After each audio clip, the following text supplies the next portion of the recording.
Rhodes Media. What's going on, everybody? Welcome on into Sports Talk with Broads, and I'm Sixered up like everybody else, but I would be doing the Phillies a disservice if I did not at least discuss how they swept the Colorado Rockies. Game 1 wasn't the most beautiful watch in the world, a 2-1 win against a team that blows, and you need Christian Pache to be the one to deliver in extra innings for a walk-off. It's very bizarre that that's how they drew it up, but they responded from that one with two pretty outstanding wins. Game 3, Gregory Soto almost made us jump off a cliff, but outside of that one performance, 1/3 of an inning, sniffing 30 pitches, it was a disaster. And I'm sure a lot of you maybe had it on the back burner because that was right around the time the Sixers were in the thick of it against the Miami Heat. So even I, who had it on the secondary little I had it on my iPad at the time, and I look over and I'm like, what? It was 7-1. What are we doing? But they won, and that's all that matters. So in Game 2, Ranger Suarez was outrageous. My man gets 8 strikeouts, a complete game shutty. The dude was a monster. Man, Ranger Suarez, well, we were talking about what can elevate this team to the next level because there was some criticism with Dave Dombrowski that he brought back the same team. And I will always counter by saying, yes, but they didn't anticipate Trey Turner to go through what he did last year. Therefore, the team will be different.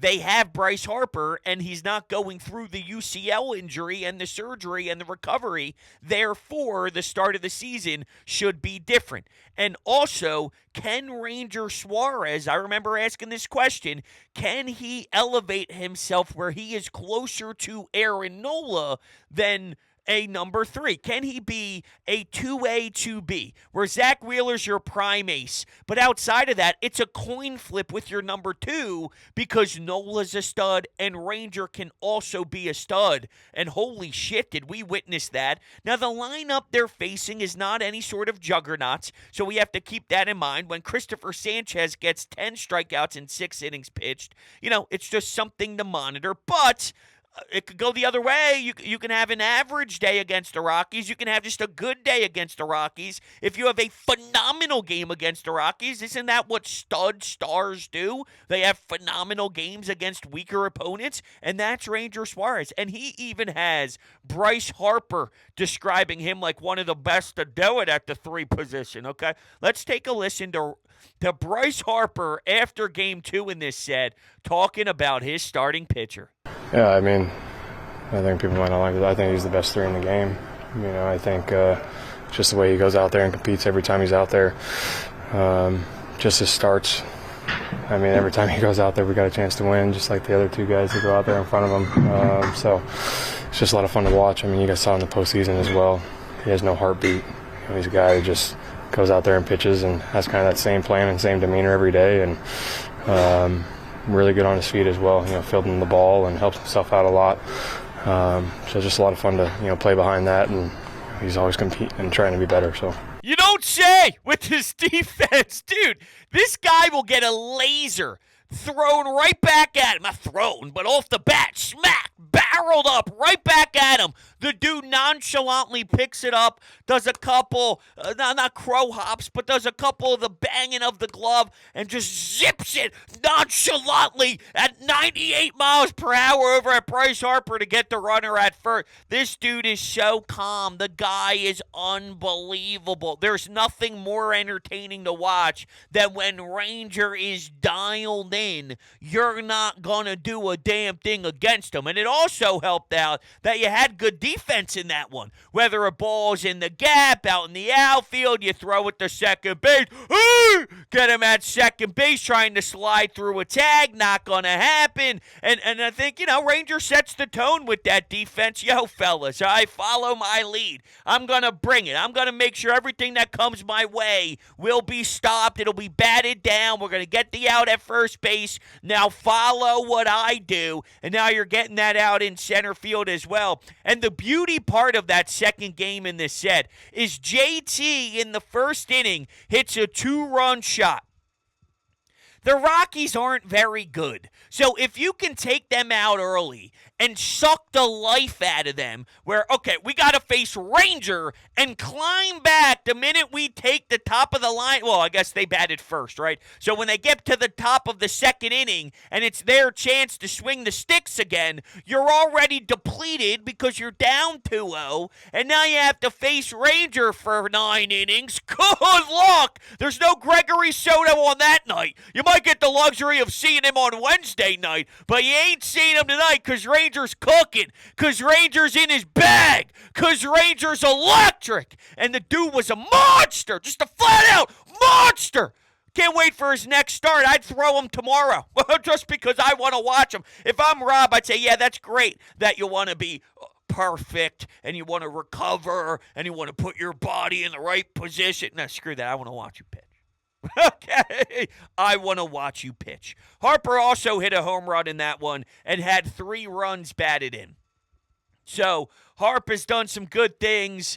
Trey Turner has been definitely turning it on offensively. This was the star power that I've been referencing. And for some reason, just the batting average satisfied people for a little bit of time now. His batting average was fine, but his impact was not. Now it is. And it also helps when Bryce is starting to see the ball a little bit better. So if Trey is getting a double off the wall, or if Trey's putting it in the seats himself, guess what? Well, now Bryce is also helping out and knocking in runs as well. But man, what we saw in Game 3 in the 7-6 win, which just blows my mind that that's even real. But no, it's real.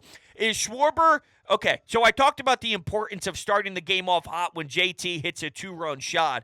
Well, you're down 1-0. They gave Alec Bowman error over at third base because the ball tipped his glove and then it went out in between him and Trey Turner into the outfield and left field. So Christopher Sanchez did allow a run, but it was unearned. And, you know, he's just kind of a grindy guy right now, still trying to figure it out. But if you're figuring it out, going 6 innings pitched, 0 earned runs, and 10 strikeouts, that's a pretty good way of figuring it out. There just seems to be traffic on the bases, but then he settles in a little bit, which I just love, man. I love that out of Sanchez, but he's playing with fire more than I would like, but it also makes sense because he's Christopher Sanchez, right? But it's just been an enjoyable watch because it's interesting. You're always on your toes. You're always on the edge of your seat, and I say that in a weird way, even though I'm talking like negatively. You just never know. Like, you're always sort of uncomfortable, but then he ends up actually doing what he's supposed to, which makes it all fun at the end of the day. But anyway, you go down 1-0 in the first inning. Kyle Schwarber leadoff bomb, 1-1. You don't think that's deflating for a team that needs as much as humanly possible, right? I mean, every run is so important, so important. And the fact that the Rockies thought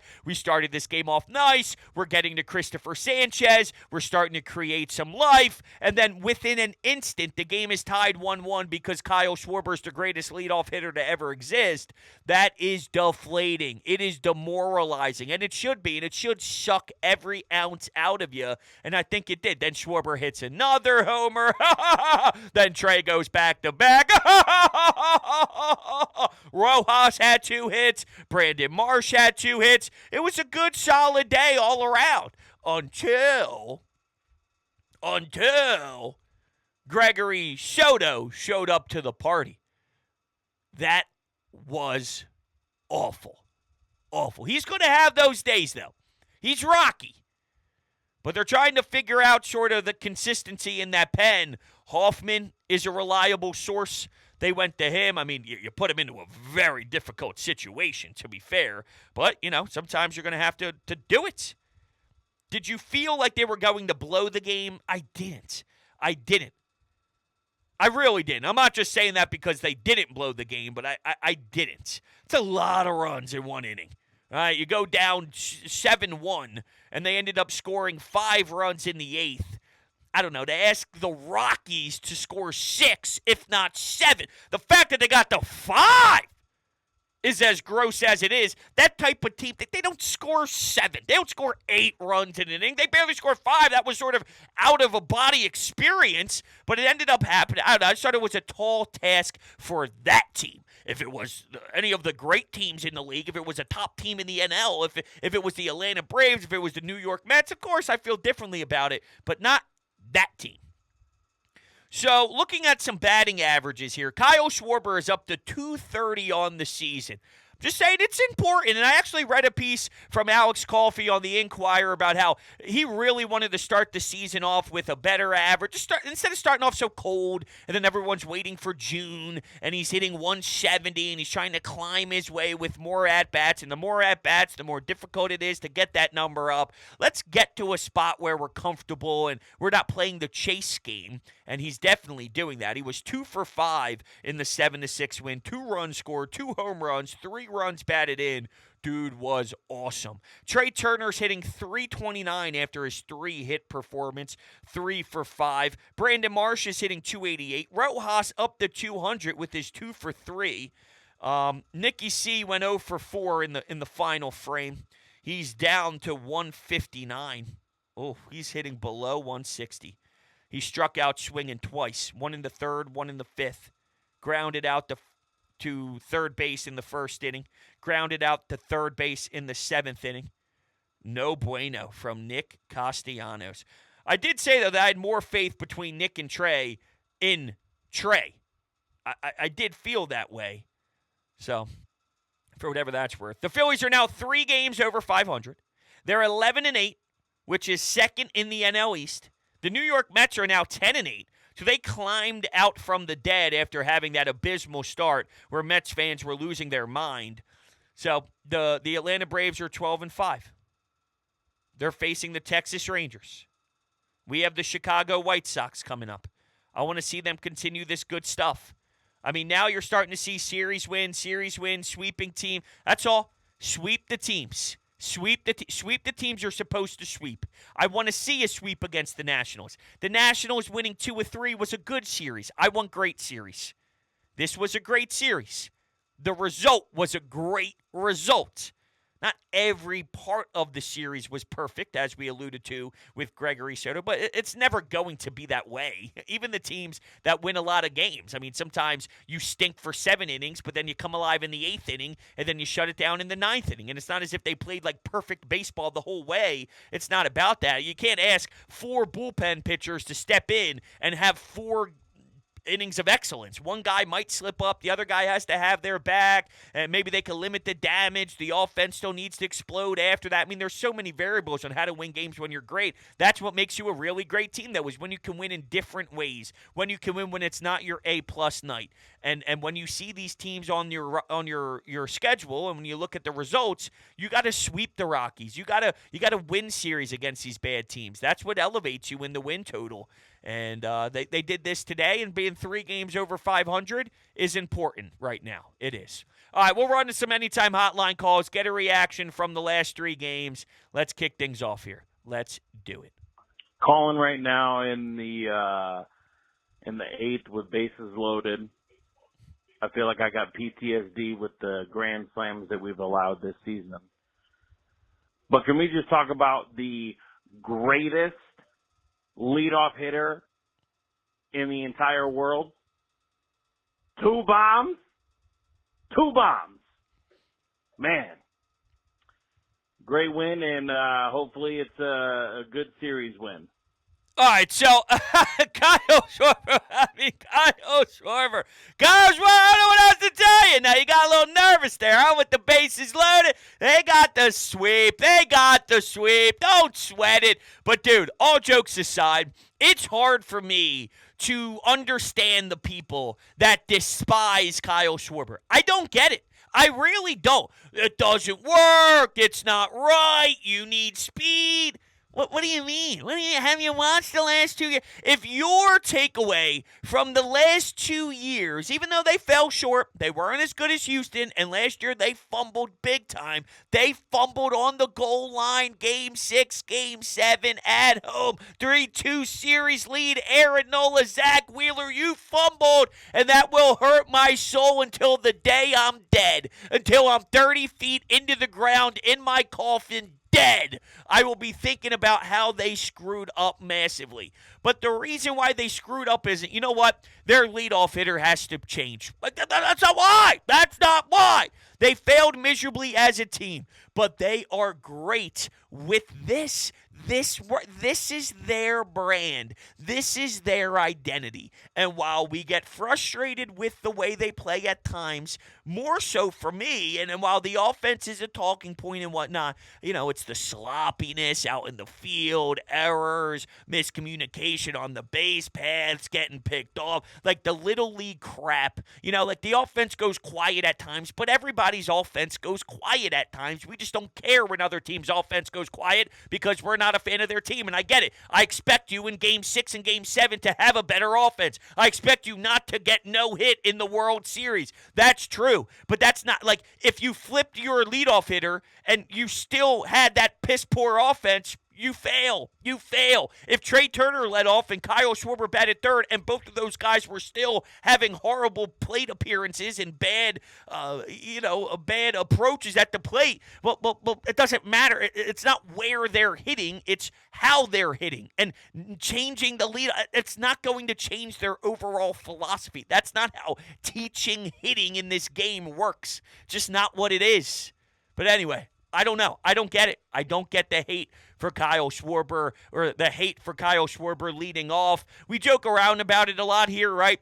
But it actually angers me. It actually angers me because it's successful as hell, and it works at a phenomenal pace. Not a good pace, not an okay pace. It works to a phenomenal level, and it's not good enough for some, which is nuts. Nuts. Like you said the other day, Broads, it's about the results. And the results is we got a sweep out of this. But that last game, I don't know if I could mentally handle that against any other team in this league. Because I think literally any other team in this league would have taken more advantage of the situations we put him in. What the heck is up with Jeff Hoffman recently? Why can't he find the strike zone? Why is he burying the pitch like he's trying to dig a hole to China? What the heck is going on here? Why does Soto seem like he's just been through a washing machine? I know the result's important, but I've been through this song and dance with the Phillies so much through the past couple of years that I can't feel good about this victory, and I hate that I can't. But it's a sweep. We're 3 games above 500. It took us till like June last year to get to that point, so we are doing better. I hope. Talk to you later, bros. I can enjoy this one. This one doesn't irk me. Now, maybe it doesn't irk me because I was more focused on the Sixers. So it was sort of like, make sure they hold on over there, right? And it wasn't the same as a standalone Phillies game when nothing else was going on. We were competing with the playoffs. So, maybe that's why. But I don't really have a problem with Hoffman. Now, look, a different role. I'm not telling you he's perfect every single pitch, but it seems to be that they're relying on him more of a closer, trying to figure that out compared to just this guy. But also keep in mind that I think he's just a standout pitcher for you. He's a very good pitcher for you. But he came out of nowhere. Like, he's not this Chapman in his prime, Craig Kimbrell in his prime. He's not this guy that's going to step in and everyone's like, holy shit, we got to face Jeff Hoffman today. And the history shows that it's not Rivera. Like, it's just not what it is. You know what I'm saying? So there's going to be some times where but, I can't get mad at Hoffman, all right, because I'm looking through the play-by-play at the top of the 8th. Here's Gregory Soto in the game. Doyle reached for an infield single. McMahon reached on an infield single. Diaz singled to right. Then you get a sacrifice fly to right field. The score is now 7-2. You walk a batter, still 7-2, but now it's bases loaded. You walk another batter, now it's 7-3. So you walk the bases loaded, few walks there, few singles, brutal. Hoffman, a ground out to first base, so you get an out, but a run scores. He walks a guy, he allowed a single, and got out of it. So, walk and a single. That's what he allowed in relief for Gregory Soto. I don't know. You being a little too harsh. I'm not telling you it's perfect. But the dude comes in with bases loaded, with the momentum being all in the Rockies' favor. A ground out scores a run. So it's a ground out. It's a ground out. It scores a run because of the predicament he's in. It's not really his fault. He got a ground out. That's what you're supposed to get. and out. Like, that's what you do. Imagine the bases were empty. You get a ground out by Hoffman. You get a ground out. It's what you're supposed to do. The walk, yeah, I would like it to be better. I got you. Maybe what it looks like to me is maybe he's overthrowing. Like, how many times do you hear someone discuss the difference between a pitcher pitching, a pitcher throwing, trying to aim too much compared to pitching? Yeah, I think sometimes he puts a lot of stress on himself and overdoes it. Maybe the mechanics get out of whack because he's trying a little too hard with certain pitches or whatnot. But he's also trying to figure out this new role and this new identity for him in this back end of the bullpen. I'm just not going to rip him too much for it and what we saw against Soto. I can enjoy, or after Soto, I should say, I can enjoy this win, even though it came with that 8th inning. All right, let's take another one here. What a beautiful win from the Phillies tonight, a 5-0 shutout, and Ranger Suarez was electric. I mean, a complete game shutout. I don't care if it's against the stinking Rockies. To stay in for all 9 innings and give up a big fat goose egg for all 9, that is amazing, man. And nice to see Bryce start to find it. I saw that first at-bat. He really missed a hanger, but after that, he corrected himself and shooting that one to the opposite field in the gap, and then a big homer that really put some insurance runs on the board. And, yeah, there wasn't much doubt in this one. Once they got a little bit of a lead, you figured. With Ranger on the mound, it wasn't going to take much. So great win from the Phils. And let's get that sweep, baby. We need to sweep this team and Chicago. Anything less than a sweep, to me, is a failure. So let's go, Phils. I love it. I love the way that you're putting the pressure on this team, baby. I want it all. I want all the dubs. What we got? That was Jameis Winston, by the way. Might edit that out, might not. We'll figure it out. We'll take one more and wrap things up here. I don't know what the hell I just did. Yo, bro, just having this your boy Nolan. Hey, man, I think I figured out the key to the season for the Phillies. I think I'm just going to talk shit about Harper on tweets, and he just goes up and hit home runs, because literally every time I do it, he hits a home run. So, great game by Ranger. Great performance yesterday by Aaron Nola, too. Hopefully there's something we can build on. Go Phillies.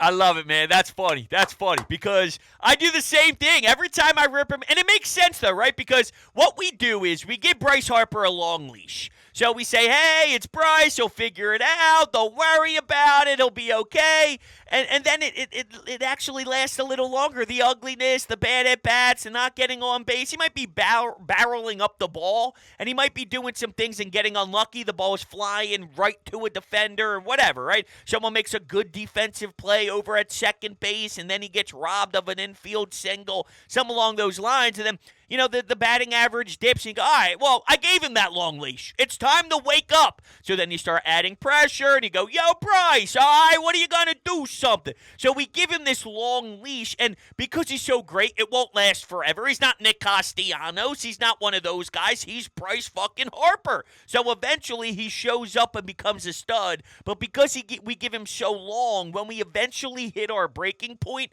he's too much of a sensational player that's normally when he gets out of it, because it doesn't last forever. You know what I'm saying? So we give him 3 weeks when we normally give a player 1.5 weeks, but after the 3 weeks of being quiet, we finally explode in frustration because we go, come on, Bryce, it's been long enough, man. It's been 3 weeks. We gave us some wiggle room. We said we'd hold off, but enough's enough. But then that's when he normally gets out of that funk, because 3 weeks for him, it's like, come on, he's eventually going to pop off. And then he does. So I do the same thing. I feel every time I start to freak out and go, come on, Bryce, enough is enough. Let's wake up. Let's be the superstar. It's like, come on. Then he does after you rip him to shreds. But whatever. Hey, whatever gets him going, baby. That's all that matters. Whatever gets him going.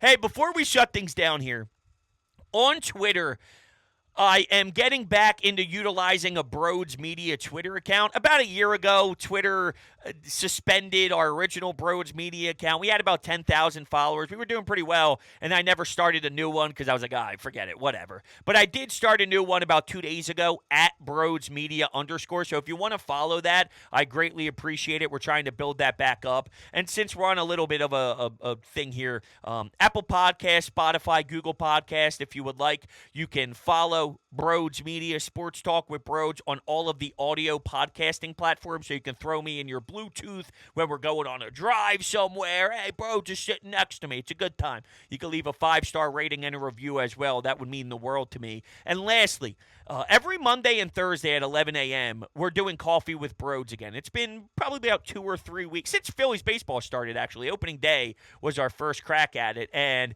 the way you get access to Coffee with Broads is joining the YouTube membership here. It's $4.99 a month, so every Monday and Thursday, 11 a.m., members-only Coffee with Broads live streams. It's been so much fun. If you're interested, all the information is down below, and you also get access to our Discord channel as well, so that's also a feature you will receive. So I just want to throw all that out there, and once again, thank you all so much for kicking it with me. I appreciate it. I love you guys to death, and we'll be talking on the next one.